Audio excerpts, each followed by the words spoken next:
Paulo TV.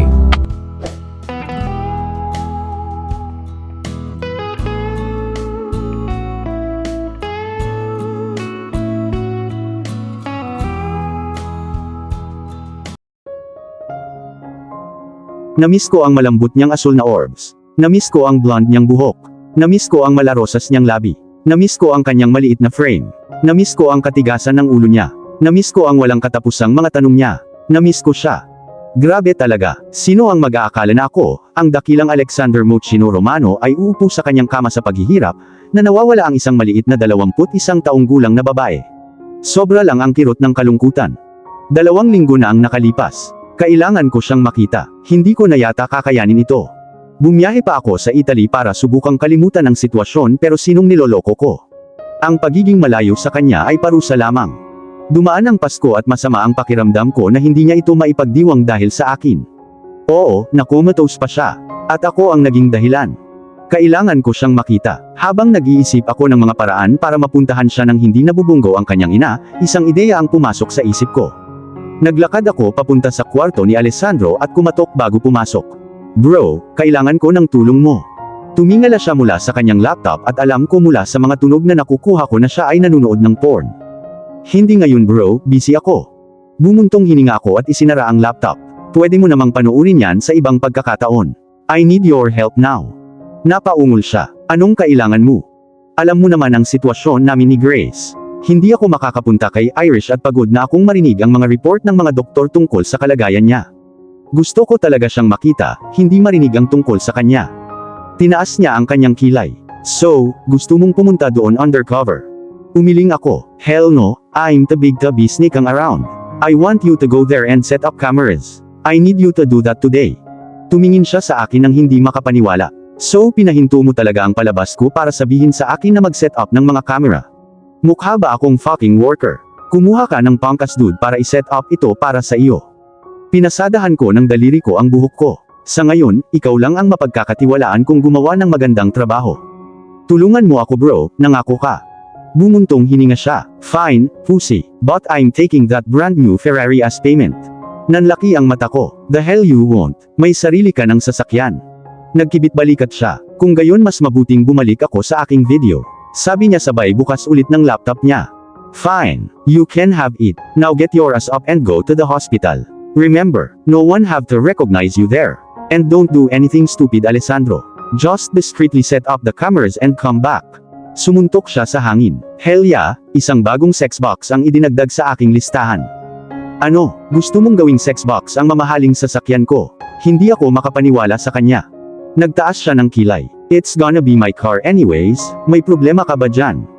Makaraan ang ilang oras. Pumasok si Alessandro sa ospital, na may mapagmataas ng ngiti sa kanyang mga labi, dumiretso sa opisina ng mga doktor. Ang bagong kotse na iyon ay ang bomba at sigurado siyang gagawa ng isang mahusay na trabaho upang makuha ito. May naisip na siyang plano. Hindi maiwasan ng mga babae na titigan ang matangkad at dead gorgeous na binata. Oh, siya ay sumigaw ng sex god, at sa katunayan, isa siya. Napaka-yummy at maskulado niyang tingnan. Ang hunk flashed ang kanyang kaakit-akit ng ngiti sa mga kababaihan at naniniwala sa akin, nakakuha ng ilang mga numero sa isang span ng wala pang 10 minuto. Nang makarating siya sa opisina ng mga doktor, pumasok siya nang hindi kumakatok. Galit na galit ang matanda. Bakit ka papasok sa opisina ko ng ganyan, binata? Tanong ng doktor sa makapal niyang British accent. Napangiti si Alessandro. Calm down, papa, how are you?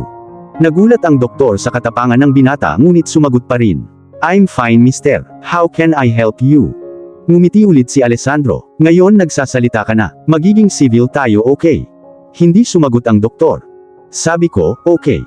Tahimik na tumango ang doktor na nakakaramdam ng panganib.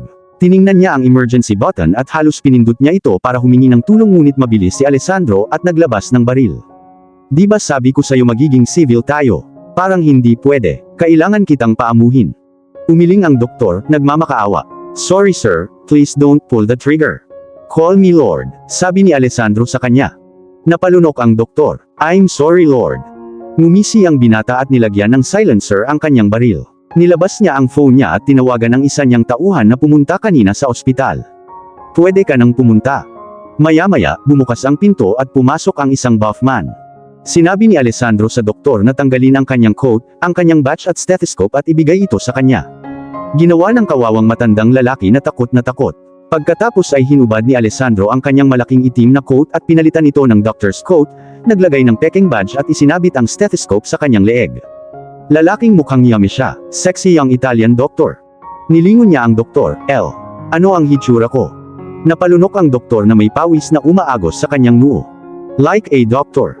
Perfect, old man. You should come work for me after this. You know just the right things to say. Now hand me the files to Irish Kate's room and tell me everything I need to know. Sabi ni Alessandro sa mapanganib na mababang tono. Tatanggi na sana ang doktor ngunit bumunot ng sariling baril ang gwardya ni Alessandro. Walang choice ang matanda kundi ang magsalita. Nang matapos ay lumingon si Alessandro sa guard. Fai on lavoro pulito, uccidilo en un lasciar trace. Do a clean job. Kill him and leave no traces. And with that lumakad na siya palayo. Umuwi si Grace kanina para magpalit ng damit at kumain. Si Diana at ang kanyang kaibigan ay nasa ospital. Nanlumo pa rin ang matandang babae sa kalagayan ng kanyang anak na babae. Si Irish ay nakomatose pa rin at umaasa pa rin ang mga doktor sa isang himala. 2 linggo na ang nakakalipas at nadudurog ang puso niya. Sana lang ay magising ang kanyang anak bago ang bagong taon na sa susunod na linggo. Sa unang pagkakataon sa loob ng 21 taon, ginugol niya ang Pasko nang hindi naririnig ang boses ng kanyang anak na babae. Umaasa siyang hindi magiging pareho ang bagong taon.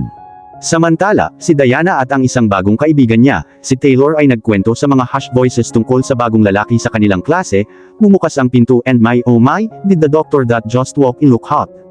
Ang mga babae ay halos naglalaway.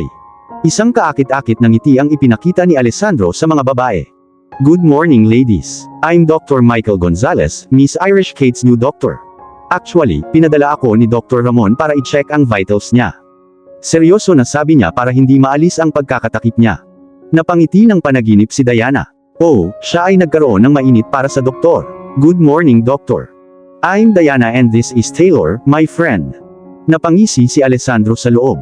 Maganda siyang nakahiga sa kama nito habang nakatali ang mga kamay sa poste ng kama. Ipinilig niya ang ulo sa maruruming iniisip. May negosyo siyang dapat gawin, huwag magnanasa sa isang maliit na babae. Nice meeting you. By the way, do you mind stepping out for a bit? Tanong niya sa malalim na boses. Nagtagumpay siya sa pagpapahipnotismo ng mga babae gamit ang kanyang mga mata at sexing Italian na boses habang tumatango sila at lumabas. Hindi na nag-isip pa si Diana. Karaniwang sinusuri ng mga doktor ang vital signs ni Irish kapag naruroon sila, ngunit ang kanyang isip ay hindi gumagana ng maayos sa sandaling ito. Kaagad siyang lumabas kasama ang kanyang kaibigan, ang bagong lalaki sa kanilang klase ay nakalimutan at ang kapalit nito ay ang bagong doktor. Oh, nagsimula na silang magpantasya. Bumalik sa silid, naglakad si Alessandro papunta sa kama ni Irish. Naglaan siya ng oras para tingnan ang dalaga. Sa katunayan, siya ay tumingin napakaliit. Para siyang 18 taong gulang pa lang, at malaanghel ang kanyang malambot na katangian. Nakita niya ngayon ang nakita ng kanyang nakababatang kapatid. Parang anghel ang babaeng nakahiga sa kama. Isang anghel ang hinahabol ni Alexander. Nangako siya sa sarili niya noon na tutulungan niya ang kanyang kapatid na makuha ang babaeng ito. Kailangan ng kanyang kapatid ang anghel na ito para iligtas siya. Matapos pag-aralan ang kanyang mukha ng halos 1 o 2 minuto, naglakad siya patungo sa isang madiskarteng anggulo kung saan makikita niya ng malinaw si Irish, pagkatapos ay madali niyang iset up ang maliit, halos hindi nakikitang camera. Pagkatapos ay naglakad siya sa ibang anggulo kung saan makikita niya ang pinto at kung sino man ang nakapasok, at nag-set up ng isa pang camera. Nang matapos siya, lumabas siya ng pinto at sa mukha ng mga kaibigan ni Irish. Unang nagsalita si Taylor sa pagkakataong ito. Hi doctor, pwede ba akong magpa-consult? Bigla akong nakaramdam ng sakit. Napailing si Diana sa palusot ni Taylor para makipaglandian sa doktor. Napangiti si Alessandro. Siyempre kaya niya, gustong-gusto niyang pagnasaan siya sa isang hospital bed. Well, you can do that later. As for Irish, she's fine. Her vitals are functioning well. Nakahinga ng maluwag si Diana. I'm glad. Sana magising siya agad. By the way, can I get your number? Doctor, might as well call you when I need a check-up too. Napangiti si Alessandro. Sure thing sweetheart. I'm up for checking you both whenever you are ready. Ang lalaki ay hindi makatanggi kahit na ang kanyang kapatid na lalaki ay na-stress sa kanya na pinapanatili itong mahigpit na negosyo. Nang matapos na siya sa mga babae, naglakad siya papunta sa isang bakanting silid at inalis ang mga medikal na gamit, iniabot ito sa kanyang bantay. Sana gumawa ka ng malinis na trabaho. Mayabang na tumango ang lalaki. Yes boss, the new doctor would file in tomorrow. Walang bakas ng bangkay ni Ramon. Sa kabilang banda, si Alexander. Humanga ako sa gawa ni Alessandro. Nakita ko na ngayon si Irish. Mula sa anggulong ito, nakita ko siyang mahimbing na natutulog. Sana magising ka na, princess. Tumikhim si Alessandro. She's a nice girl. Sana magising siya agad. Sana nga, bro. Natunton ko si Andre. We for some unfinished business with the asshole. Sabi ko sa kanya, pinagkamao ang mga palad ko. Kumunot ang noo niya. I got an idea on how to wipe him off. By the way, can I get my new car keys? I got a patient that needs consultation later. Sabi niya at napaungol ako. Nagtaas ako ng kilay. Sabihin mo sa akin wala kang ginawang kalokohan sa ospital. Ngumisi siya. Can't help it. All the ladies want a piece of me. Dr. Michael Gonzalez. I'm sorry, but we lost her. Sabi ng doktor at tumigil ang pagtibok ng puso ko. Nagbibiro siya. Dapat nagbibiro siya. I clear my throat. I'm sorry, anong sabi mo? Napatingin ang doktor sa isang umiiyak na si Grace. I'm really sorry ma'am, sir. We really tried everything we can but her body was too weak. We did our best but her body and heart was too weak from the shock. Ang parehong pakiramdam mula sa nakalipas na mga taon ay dumaloy sa aking mga ugat. Sorry, no, it can't happen again. Hindi kapag nasanay na ako sa kanya. Gusto nilang kunin siya. Kinuha nila ang aking Katrina. Ngayon gusto din nila si Irish. Never. Nang walang pag-iisip, hinawakan ko ang kwelyo niya at sinimulan siyang sakalin. Tell me you're joking, you bastard. You're lying. You're freaking lying to me. Say it. Irish alive. My girl is alive.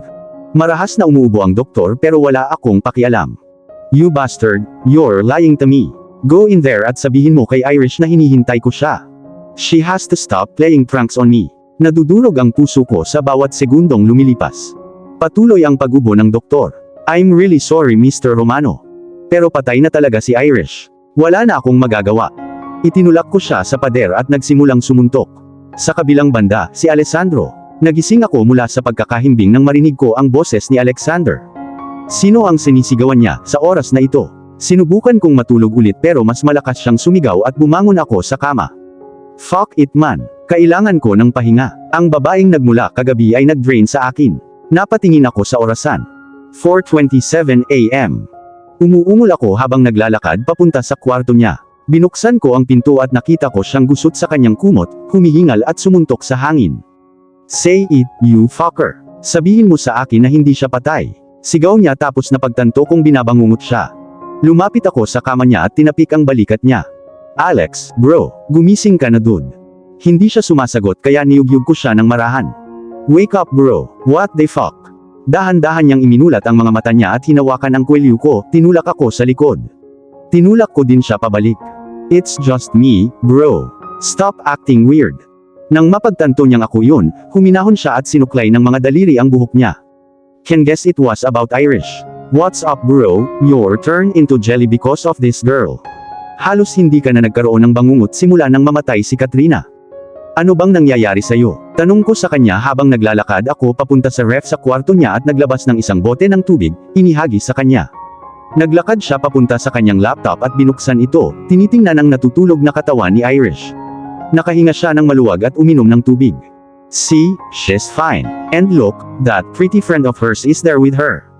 Tulog na silang dalawa. Chill out bro, sabi ko sa kanya habang nakaupo ako sa couch niya. Nagsisimula na akong mag-alala sa kanya. Wanna talk about the dream? Nagkibit-balikat lang siya. Pinagmamasdan ko ang pagpunta niya sa kanyang banyo at paglabas makalipas ang ilang minuto, tumutulo ang tubig mula sa kanyang mukha. Magbihis ka na bro, we're fucking up Andre's life now. Nag-smirk ako. Ngayon nagsasalita ka na, maliban sa sobrang pagod ko. Huminto siya at tumingin sa akin. Do I fucking look like I care? It's now or never. I won't be at peace if that motherfucker is still roaming out there. Tawagan si Mario at ang mga lalaki, sabihin sa kanila na dalhin si Andre sa Armory by 5. Tatawagan ko si Roberto para magkita tayo doon. Sa bahay ni Andre. Napaungol si Andre nang marinig niya ang kanyang doorbell. Sino kaya ito sa oras na ito? Napatingin siya sa babaeng may pulang buhok sa club kagabi. Hindi siya ganoon kagaling gaya ng inaasahan niya. Sayang ang pera, oras at lakas, naisip niya nang muling tumunog ang doorbell. Sino kaya ang nandoon? Leo. Matagal na niyang sinubukang makipag-ugnayan kay Leo ngunit hindi ito posible. Bumalik siya sa France, pagkatapos ay bumalik 2 araw na ang nakakaraan upang ipagpatuloy ang kanyang paghahanap kay Leo. Kinailangan nilang tapusin ang trabaho. Para kay Leah ang lahat ng ito. Napakabuti ng kanyang kapatid na babae para patayin. Nang makarating na siya sa pinto ay muling tumunog ang doorbell. "Z-fuck, I'm coming." Galit na sabi niya at binuksan ang pinto, nakalimutang tumingin sa peephole. Wrong move. Pagkabukas ng pinto ay sinalubong siya ng baril. Sinubukan niyang isara ang pinto ngunit naipasok ng Buffman sa kanyang harapan ang kanyang paa sa loob. Kumunot ang noo ni Mario. "Dubuha, I presume." Sinaman siya ng tingin ni Andre. "Anong gusto mo?" Lalong lumakas ang pagkunot ng noo ni Mario. "Itikom mo ang iyong maliit na bibig at sumunod sa akin." Sumirit si Andre. "Fuck off." Oo. Isa pang maling galaw. Bago pa niya maproseso ang nangyayari, binaril ni Mario ang kanyang paa. Napasigaw si Andre sa sakit habang sumenya si Mario sa 2 pang lalaki na buhatin siya palabas. Sinubukan niyang labanan ang mga ito ngunit wala itong silbi. Sa oras na huminto sina Alexander at Alessandro sa harap ng armory, si Andre ay nakatali na sa isang upuan. Pumasok ang magkapatid sa kanilang karaniwang karismatikong paraan. Si Alessandro ang unang nagsalita. Dubuha, it's a pleasure meeting you. I hope you feel same though." Hindi alam ni Andre kung sino ang lalaking ito ngunit ipinagpalagay niya na kapatid ito ni Alexander, nakikita ang pagkakahawig. Naikuyong ni Alessandro ang kanyang kamao. "I hate being ignored, Dubuha. I really hate it. That's the problem with you and your dead brother-in-law." Sinabi niya na dahan-dahang pinulupot ang kanyang mga daliri sa leeg ni Andre, wala pa ring pressure. Nanlaki ang mga mata ni Andre nang marinig niyang patay na si Leo. Nilingon ni Alessandro ang kapatid. "Wanna get the honors?" Si Alexander na masama pa rin ang loob sa panaginip kanina ay pasimpleng naglakad papunta sa kapatid, seryosong nakakunot ang noo. "With pleasure." Tumango si Alessandro at tumabi. Kailangan niyang ilabas ng kapatid ang galit niya. Given, gusto niyang pahirapan ang stupid asshole na nakatali sa upuan, pero kailangan ito ng kapatid niya. Tahimik niyang pinagmamasdan si Alexander na naglabas ng 3 pocket knives. Si Alexander pa rin ang dagger god. Ngumisi siya na parang proud na siya ang nagturo sa kanya kung paano gumamit ng kutsilyo. Dahan-dahang tinunto ni Alexander ang kutsilyo sa lalamunan ni Andre habang patuloy na namimilipit si Andre. "Alam mo, I hate baseless judgment, and you little motherfucker," matagal nang ginagawa iyon. Galit na sabi ni Alexander habang diniin ang lalamunan ni Andre at may lumabas na dugo. Binawi niya ang kutsilyo. "Pinatay mo si Leah, pinatay mo ang kapatid ko." Galit din na sabi ni Andre. Ito ang nagpalabas ng ugat sa templo ni Alexander. Galit niyang kinuha ang kutsilyo at sinaksak ang kamay ni Andre, idinikit ito sa upuan. Napasigaw si Andre na lalong nagpagalit kay Alexander. "Shut up! Hey Mario, shut him the fuck up!" Tinakpan ni Mario ng makapal na tela ang bibig ni Andre. Pinasadahan ni Alexander ang kanyang buhok sa kanyang mga daliri sa pagkadismaya. Masyado lang siyang na-drain. Pinapatay siya nito. Ang pasakit kay Andre ay hindi nakakatulong gaya ng iniisip niya. Ang tanging bagay na makakatulong ngayon ay makita at mahawakan ang kanyang prinsesa. Iyon ang tanging bagay. Inihagis niya ang mga kutsilyo at tumalikod para umalis. Tumayo si Alessandro at sumunod sa kanya. "Hey man, what's up? You don't want to end his life?" Sumandal si Alexander sa hood ng kanyang sasakyan. "Trust me, I do. I really do. Pero hindi ko kaya. I don't have the energy, Sandro. Do it. Kill the fucker. Right now, I need to see my girl. I need to be sure she's fine," sabi niya sa kapatid habang papasok sa sasakyan niya. Sumandal siya sa manibela. "That's the right thing to do." Ilang sandali pa ay tinitigan siya ni Alessandro. "Damn right it is. You go see your girl and I'll handle the punk ass." Sa kabilang banda, sa hospital, sikat na ang araw at kailangan na ni Diana na maghanda para sa kanyang mga klase. Gabi na niya para manatili kay Irish at ngayong umaga, si Grace na ang papalit. Nagmamadali siyang naligo sa banyo na nasa kwarto ni Irish. Nang matapos na siyang maghanda, tumayo siya sa tabi ng kama ng kanyang matalik na kaibigan at hinawakan ang malamig niyang mga daliri. "You need to get up, Irish. I hate going to school without you. Our dorm room feels so empty." Papasok na ang bagong math teacher ngayon. "Sinong kachichismisan ko kung wala ka sa klase? Wake up, best friend." Tahimik na kinausap ni Diana ang natutulog na katawan ni Irish. Sinabihan sila ng mga doktor na laging kausapin si Irish, na makakatulong ito para mapabilis ang kanyang recovery. Isang luha ang lumabas sa kanyang mga mata. "I really miss you, Irish. We all do. Please I beg of you, get." Hindi na niya naituloy ang pagsasalita nang biglang bumukas ang pinto. Napaawang ang bibig niya nang makita kung sino ang pumasok. "Mr. Romano, anong ginagawa mo dito? Akala ko Tita Grace." Please Diana, I mean no harm. Kailangan ko lang makita si Irish. Kalmadong sabi ni Alexander habang papasok sa kwarto at isinara ang pinto. Nagulat si Diana. Ito ba ang lalaking palagi niyang nababasa sa mga magazine? Siya rin ba ang taong muntik nang pumatay sa matalik niyang kaibigan ilang buwan na ang nakakaraan sa highway? Nakatayo sa kwarto ng halos alas 6 na ng umaga. At nagsusumamo sa kanya. Hindi lang siya makapaniwala. Pero Mr. Romano, ayaw ni Tita Grace na lumapit ka sa anak niya. Muling sinuklay ni Alexander ang kanyang mga daliri sa kanyang buhok. Please Diana, 10 minutes lang. 10. If you like I can pay you $1,000 every minute I spend with her. Nanlaki ang mata ni Diana. Ano? Sino ang gumagawa nito sa mundong ito? Kahit na matukso ang alok, hindi niya ito matatanggap. Ang lalaking nasa harapan niya ay parang mamamatay na. May mga dark circles sa mata niya na parang kulang sa tulog. Mukha siyang masyadong desperado. At lahat ng iyon ay dahil kay Irish. Fine, just 10 minutes. Maghihintay na lang ako sa labas. Not that I trust you, but because I'm sure hindi mo sasaktan ang best friend ko. Bilisan mo, Tita Grace would soon be here. Halos yakapin siya ni Alexander, pero hindi niya ginawa. This means a lot to me Diana. Ngumiti si Diana at naglakad palabas, naiwan si Alexander na mag-isa kasama si Irish. Lumapit ang kawawang lalaki sa higaan ni Irish at ang una niyang ginawa ay yumuko at naglagay ng mapagmahal na halik sa kanyang noo. Matagal na niyang hinintay ang sandaling ito. Namiss niya ito ng sobra, nadurog ang puso niya. Princess, hindi ka bababangon. Halos 3 linggo na ang nakalipas, baby, bumangon ka na. I miss you so much. Sabi niya sa kanya habang hawak niya ang maliliit niyang kamay. I swear I'll do anything for you if you wake up. You mean more to me than you would ever realize. If you didn't wake up, I really don't know. I might lose my mind. You have to wake up Irish. Wala na ang mga masasamang tao, you can wake up now. Please, please. You're all I want for the new year so please wake up. Anya, umupo sa upuan sa tabi ng kama at ipinatong ang ulo sa balikat niya, hawak pa rin ito ang kamay niya. Isang luha ang lumabas. Hindi niya nailigtas si Katrina at ang kanyang hindi pa isinisilang na baby. At ngayon si Irish. Alam ng langit na hindi siya makakaligtas dito. Dahan-dahan siyang tumingin sa bubong na parang ito ang langit at ipinikit ang kanyang mga mata. Alam kong hindi kita kinakausap. Iyon ay dahil kinuha mo ang aking babae at sanggol sa akin. Ang lupit mo noon. Wala kang awa sa akin. Pero sinasabi ng mga tao na magaling ka. Kung talagang magaling ka gaya ng sinasabi nila, then you'll give me another chance. Hindi mo siya ilalayo sa akin gaya ng ginawa mo noong nakaraan. Dahil kung gagawin mo, tatapusin ko itong miserableng buhay ko. Kaya pakiusap, please gisingin mo siya.